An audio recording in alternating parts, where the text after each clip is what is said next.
It was pouring that Friday evening when I heard a knock on my door. I wasn't expecting anyone, and yet there she was, my neighbor, the woman everyone whispers about in our building. Divorced, guarded, and seemingly untouchable. She asked to borrow my tools. Simple, right? But what happened next? I still can't believe it. I had known Laura for a few months. We exchanged polite nods, occasional smiles, nothing deeper. But that day, something in her eyes made me pause, an almost desperate hesitation. She held a small toolbox in her hands, shaking slightly. Hey, could I borrow your drill? Just for a few hours? My place, it's kind of falling apart, she said, avoiding eye contact. I hesitated. Lending tools is one thing, letting someone into your life, even briefly, is another. But I nodded. Sure, just take care of it, I said. Later, as I watched her fumble with the drill, I noticed the apartment behind her had peeling paint, a leaky faucet, and silence that felt heavier than any rainstorm. Something was off, and then she started talking about her divorce, her son, how lonely the nights had become. Words spilled out as naturally as the rain outside, and I realized I'd never truly seen her. I don't usually talk to anyone, she admitted, voice cracking.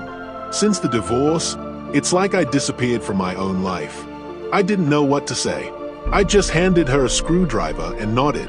It was then that she dropped a secret, one I could never have guessed. Laura confessed that she wasn't just fixing her sink. She had tried to repair more than just the walls of her apartment.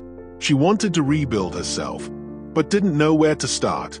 And she admitted she envied the simplicity of my life, the tools I had, not for building, but for keeping things together. I don't even know why I'm telling you this, she whispered. Maybe because no one else listens. At that moment, I understood.